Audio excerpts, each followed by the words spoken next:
It's no secret that the Chevy Tahoe has a long history of dominating the full-size SUV market.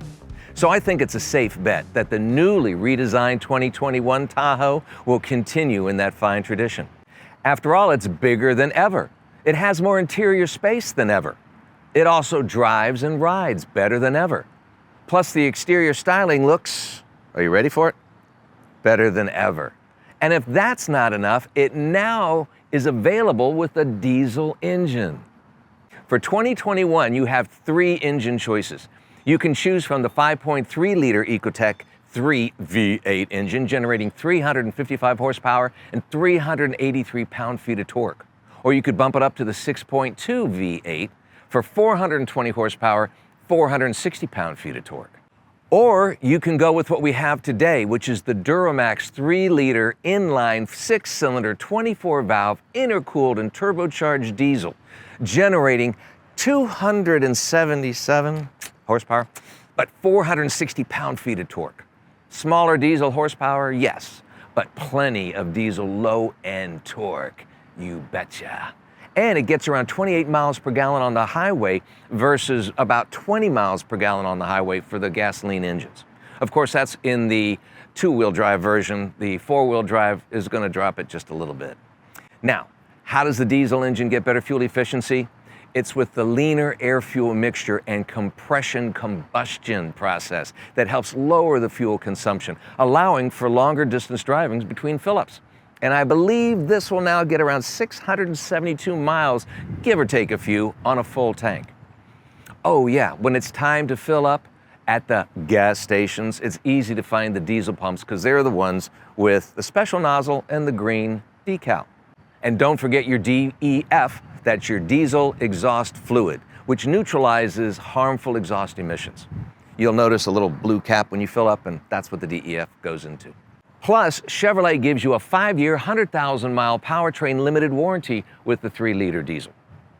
The Tahoe is available in 6 trim levels that you can see on the screen someplace here or there. And they range anywhere from $49,000 plus for the LS base model up to $69,000 plus for the High Country Edition. And the obviously 4-wheel drive vehicle is going to run you a little bit more. Now, this is before you add any of the other amazing options that Chevrolet offers. So you could easily be looking at an $80,000 top-of-the-line High Country Edition with all the bells and whistles.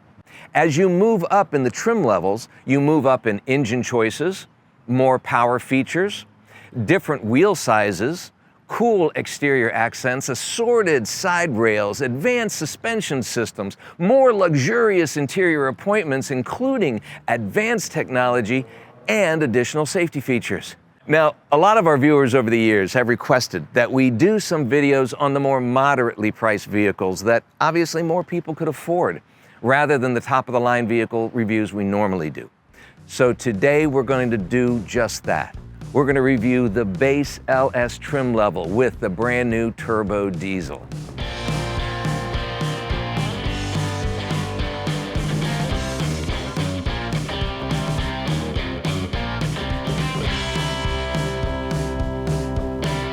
Well, if you're new to our channel and you haven't subscribed yet, we hope you will. We've been around for 10 years, got hundreds and hundreds of car review videos that we think you'd enjoy. So click that subscribe icon.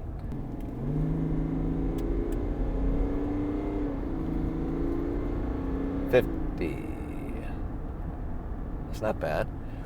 And I don't hear the diesel clang. It's not as readily noticeable like it used to be in the olden days of diesel.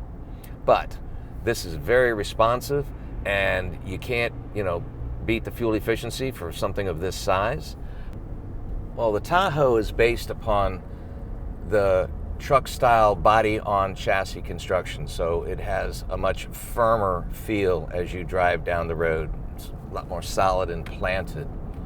But what's nice is you have your independent front suspension, and there's a brand new multi-link independent rear suspension, which really smooths things out quite nicely. Plus, you have your available drive mode select, which will give you a normal driving mode, as you see we are in right now. And then you could go to a sport, We have off-road capability and the tow haul capability. And this thing can tow up to 8,300 pounds properly equipped. But what's interesting is that even though it's got that diesel power and low-end torque, that's still about 200 pounds less than the regular gasoline engines. Huh, what do you know? Interesting. Oh, I might as well tell you this while we're stopped. We have our 10-speed automatic transmission, and you might notice that it is just buttonage up here. And to put it in park, you push the button. To put it in reverse, you pull the button. To put it in neutral, you push. To put it in drive, you pull. And to put it in the low, boom, you push. It's going to take you about, I don't know, a half hour to get comfortable with it. But on top of that, you also have the electronic parking brake button right over here, so you have to get used to that as well. What's nice is you also have two-wheel drive and four-wheel drive controls right down here at your fingertip, plus your off-road capability and your auto system, which is what I keep it in. Hey, guess what's sitting right in front of us at this stoplight? A Chevy Tahoe. What do you know? A little bit more traditional. One of the things you'll notice, if you could see this, was the rear wiper washer system, which is just on the back glass, as it normally is. But what's interesting about the Tahoe is the Chevy engineers actually fitted into the rear spoiler, so it's really out of sight, out of mind, but still fully functional. Plus the exterior styling on the new Tahoe is definitely a step in a positive, more modern, sleek, and sophisticated direction than, well, the older Tahoes. As great as they were. No offense. You're sitting high up, giving you a great view out front. The view out back, I have to admit, is a little tight, but I would definitely drop down headrests back there just to help you out a little bit.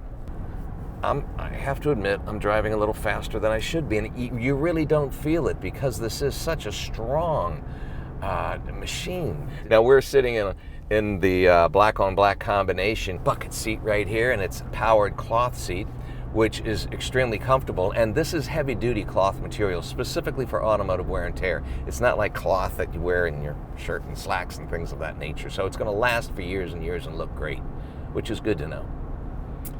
The view here, though, as you look at the instrumentation, is pretty classic Chevrolet. What's nice is you have the standard gauge system across the front with the analog gauges for your tach, for your oil pressure, coolant temperature, your fuel gauge, as well as your battery, but you also have your speedometer, and you have your digital readout in the center as well. And then, of course, you have your fuel filter light and driver assistance feature, brake pads, blah, blah, blah, all of that good stuff. But all of it's very useful. And you also have your DEF readout here. So with the diesel, like we're in right now, you're going to have to check that once in a while, and it gives you a gauge to tell you when you need to add your, what they call AdBlue. Plus you have additional controls that are easily accessible on your 10.2-inch screen, as you can see right here. We have climate control because they have tri-zone air conditioning, so I can control the rear air conditioning as well as the front with the touch of a finger. But I also have the manual controls down here too for everything, so it's just mimicked, top and bottom, electronic or manual. What's nice is you do have Apple CarPlay and Android Auto capability with the system. You even have your rear camera. You can see what's going on behind you. Hello! Hello, everybody behind me. But what I like about it, simply, stated, is that it's easily accessible from both the driver and the passenger. A lot of time you have screens that are always tilted towards the driver, which is driver-centric, and I get it. But what about the poor passenger? That's what I'm saying. Down here you have your USB-C control, regular USB, plus you have a 12-volt system down here. You have large storage area right here, 2 cup holders, place to put your cell phone on your center console. Very deep storage area down here with another USB-C and regular. Plus there's even a sliding tray right here for extra stuff, and it makes a heck of an armrest. Now what's great is the people in the back, I'm going to call them the kids. Yo, kids. They have 2 cup holders, easily accessible, plus 2 more in the armrest. Where have I seen that before? And they also have USB connectivity as well. So You know, it's good for the passengers, and it's comfortable, plenty of headroom. There's ventilation, like I said, for the air conditioning unit. They can, you know, make the most of their time back there in any way they want. I like the wood accents you see on the door and the trim areas, which is very nice, like brushed aluminum look across the front. And you also have additional storage area here, this little very deep pocket.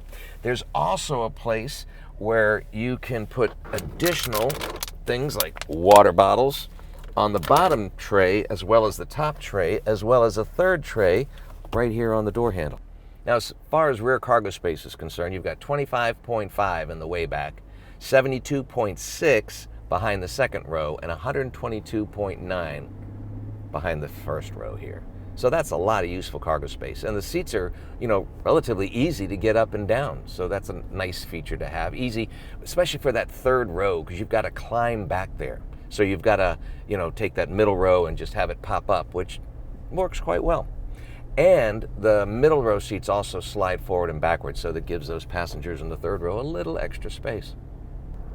Oh, one of the cool things too is you do have easy access to the back cargo area, because you have a split glass area that you actually have a control on your key fob, so you hit it twice and it'll open right up, which is very convenient.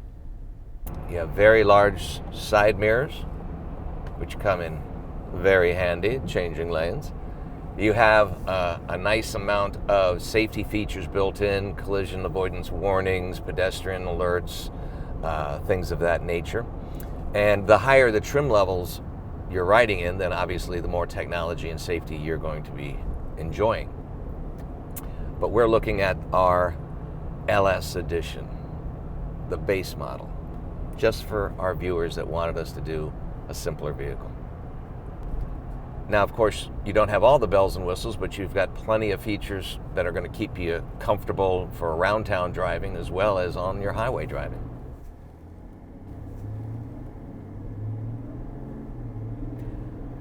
Well, it's easy to see why the Chevy Tahoe has been so popular over the last 25 years and come such a long way, getting better and better all the time.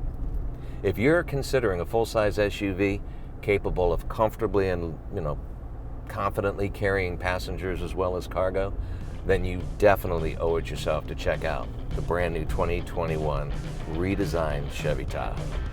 You'll be glad you did.